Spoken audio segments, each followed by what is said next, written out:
went like this, say oops, I got 99 problems singing bye bye bye. Hold up, if you wanna go and take a ride with me, better hit me baby one more time. Paint a picture for you and me on the days when we were young.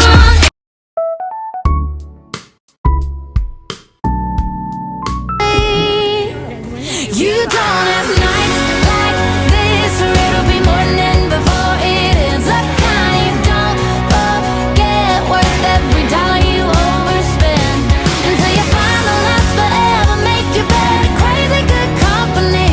You don't have nights like this, unless you got friends like these. Unless you got friends like these. Yeah, we're all about the weekday with the weekend vibes. It's just our style. Hey friend, you're the sunrise. We light up cloudy skies. From classroom walls to endless streets. Every moment feels so sweet.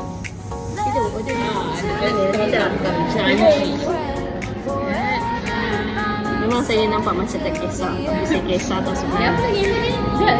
Orang buat ni, namanya dia order. Kali aja barang order. 6 jam. Tu betul ke sirap kan? 6 jam lah. Aku rasa order tu setengah jam dah kita kat sini. Kenapa ayam makan udang? Oh, sampai ayam ke udang. Udang. Sampai memang. Ambil gambar dulu kan? Weh, aku tak ikut dah dia. Baru nak ikut. Cuba saya foto. Sekejap, foto. Kalau ada pun aku selalu lupa. Tapi aku ingat tau sebenarnya. Siapa nak makan banyak-banyak ni? Bawa lah.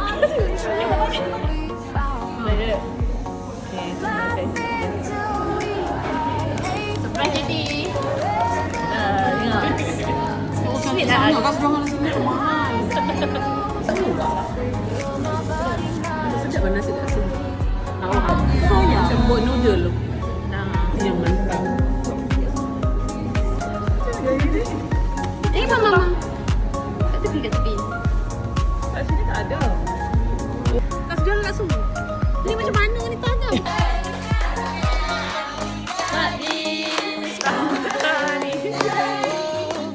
Jom.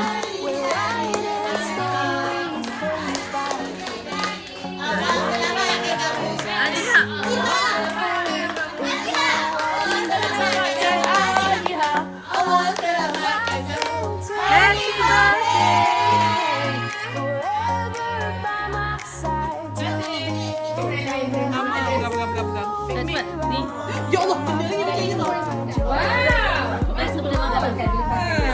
Ambil gambar lah, ramai-ramai. Boleh pakai kan? Ambil gambar, cepat. Kasih kat Ambil gambar ramai-ramai. Boleh pakai. Tak boleh lah. Ada. Sama lah ni.